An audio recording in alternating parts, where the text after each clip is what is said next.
My beloved Madridistas, welcome back to the channel. Welcome back to Madrid. Okay, I want to give you guys a brief preview on the Valencia match, and I want to tell you guys what I think the lineup could look like. I have some pretty interesting theories that I think you guys will find curious, but I'll tell you about that. But first of all, we do have to update you on a few things. First of all, the UEFA lawsuit, a lawsuit that Real Madrid is filing against UEFA. We had a bit of news on that front. We need to talk about the Vini issue and statements in the press conference from Xabi Alonso putting the issue to rest, as I suspected. We need to talk about Kylian. There was a ceremony just a moment ago honoring him for the Golden Boot. We got to talk briefly about Endrick, briefly about Nicopath, and then just a quick update on the Negreira scandal. As you know, it's an ongoing court situation. So a few updates, and then I'll give you guys my thoughts on the Valencia match, especially the lineup, which I think is going to be pretty interesting. All right, thanks for joining me. As always, let me give you my thoughts. Let's get started.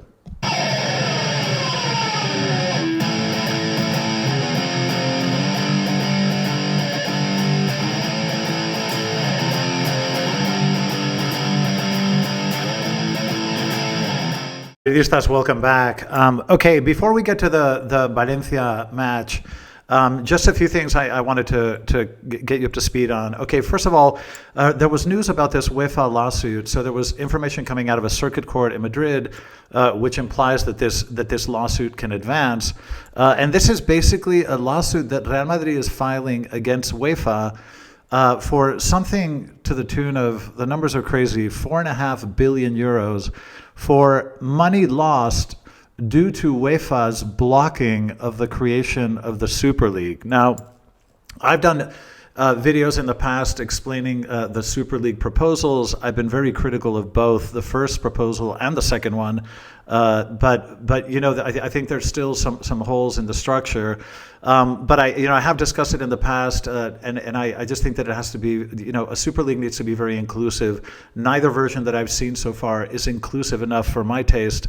So this is one area where I do have some issues with Florentino. But the point is that it does look like, from a legal standpoint, there apparently there are teeth here. So Real Madrid would not be pursuing this lawsuit if they didn't think that it was viable legally, or if it had some purpose. And maybe that purpose is to put pressure on UEFA.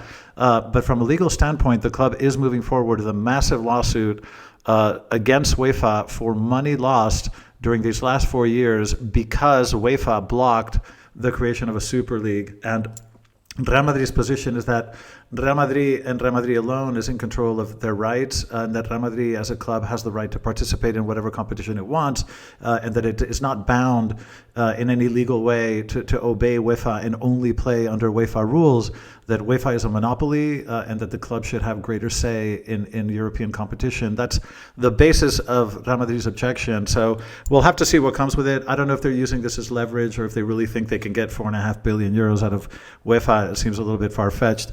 But anyway, that was the latest news on that front. That lawsuit is moving forward. Okay, the Vini issue. I told you guys in my previous video that the press here loves to stir the pot. They're going to make a big deal out of the Vini Xabi tension, blah, blah, blah. I told you it's overdone. The stakes are too high, and that this will all end with a formal statement, which is exactly what we got. We had the Xabi Alonso press conference ahead of the Valencia match, and he said, look, we all had a meeting, and Vini spoke to the whole squad and the managerial staff, coaching staff as well.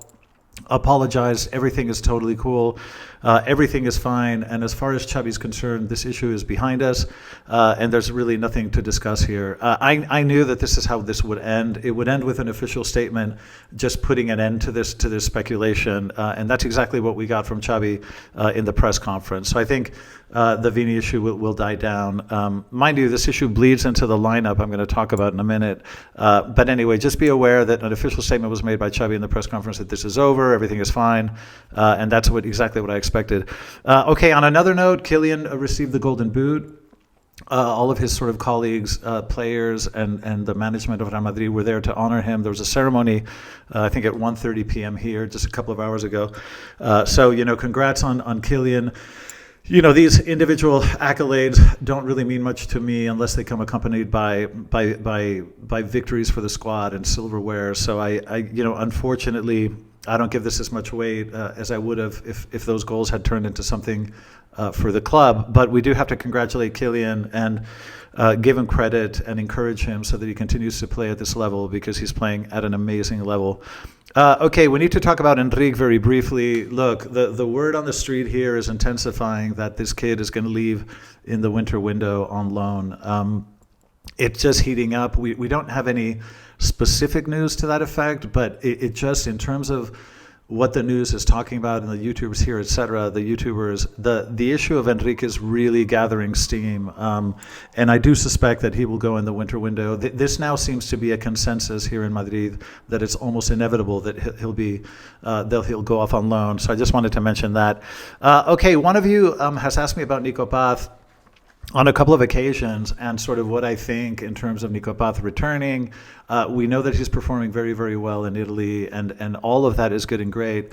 But my honest opinion, this is a midfielder, and we just have midfielders coming out of our nostrils. We have plenty of people to cover the midfield and up front. And I think, look, if Nicopath were a right back, if Nicopath were a left back, and certainly if Nicopath were a center back, we would drag his ass back home. But he plays in the middle of the pitch. He plays in positions where we have extraordinary players already, where we have a lot of depth in the squad. And I just think that I would be very, very surprised if the club brought Nicopath back and replaced one of the current players. I would have a hard time seeing that. I think if he played in any other position, it would be much more likely. But I don't see it for the time being. So it's a valid point, and it is a possibility. But I think that for the time being, I just don't see it happening in the short term.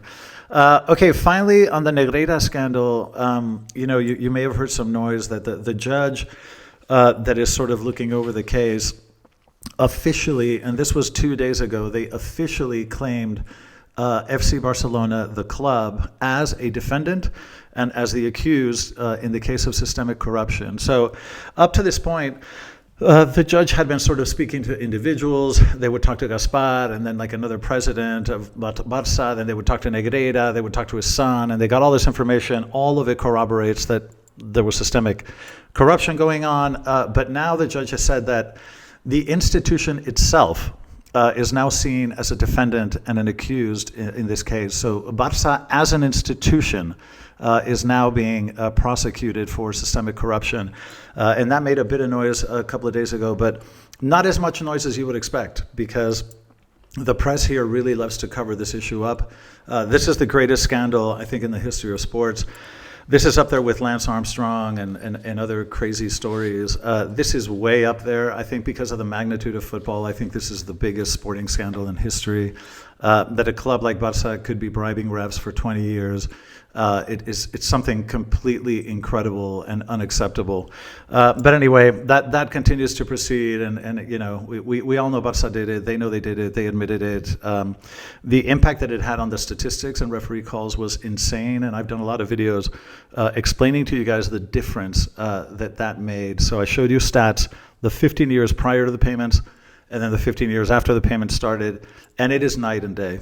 All the statistics go in favor of Barça and against Real Madrid. I've documented this extensively, so please look up those videos in my channel, and you'll get a lot more detail there. But the Negreira thing is still moving forward, and it should be much more publicized than it is. Okay, that's enough for updates. Let's get to the Valencia match. And okay, I'm going to go out on a bit of a limb here. I'm going to tell you what I think about the lineup, and I'm going to tell you why I think it. Okay, now, I could be wrong about a lot of this, but I just want to explain my logic. This is what I think could come out tomorrow night, okay?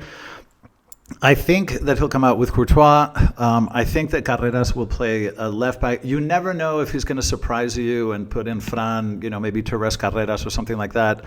I don't think so. So I think Carreras will be left back. I think Huijsen and Militao will be center backs. Again, there is a small possibility that he may want to rest Militao. Militao's been playing a lot So you might see Alaba come in.